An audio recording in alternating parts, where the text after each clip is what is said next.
trying to sit in the sun for 20 minutes seems almost like an impossible task. I mean, now I can see how it hit 115 last year. This sun stuff, especially when you're not used to it, some really, powerful electromagnetic energy happening here. Holy guacamole. It's only 73. It's like 93 on my face.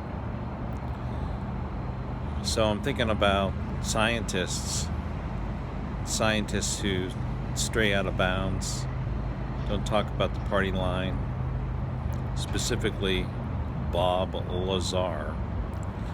I remember him as a frequent guest on Art Bell.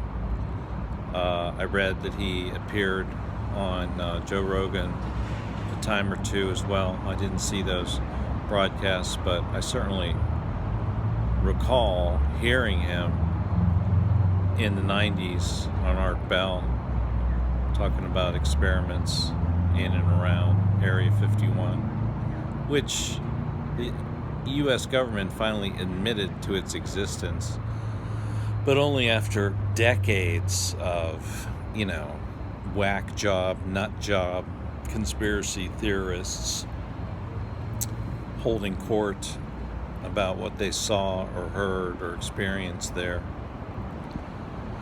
I drove around it a time or two back in the 90s.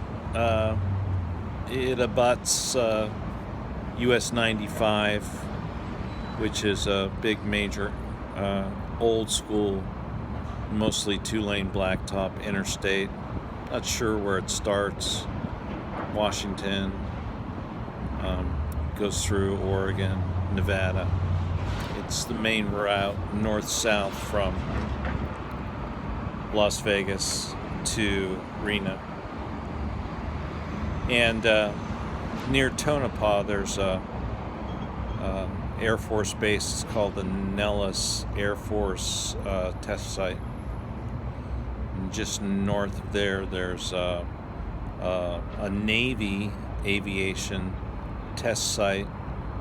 I saw planes flying there, mainly the Marine A-10 Warthog, which is also known as a very slow-moving jet that can also fly at low altitude and kill tanks.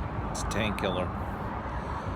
And then Top Gun training site was in a town near Fernley, Nevada. I forget the name, but it's also on US 95. Anyhow, there's a lot of military activity, and now it's finally been admitted, secret, experimental military activity going on in the state of Nevada. In fact, by record, by fact, most of the state's landmass is owned by the U.S. government, particularly military. Got a couple of little friends over there now. So Bob Lazar, I looked him up on Wikipedia, and I was not too surprised, but mildly surprised and amused to see that he has just been completely eviscerated there. I mean, nothing but extremely negative comments about him. He never went to college other than some community college, never went to MIT, certainly not a physicist, only self-proclaimed, has run-ins with the law, really petty stuff, like supposedly he had chemicals that could be used for illegal fireworks in his possession, and he was fined $7,500 for that. Boy, it's important to report that on Wikipedia.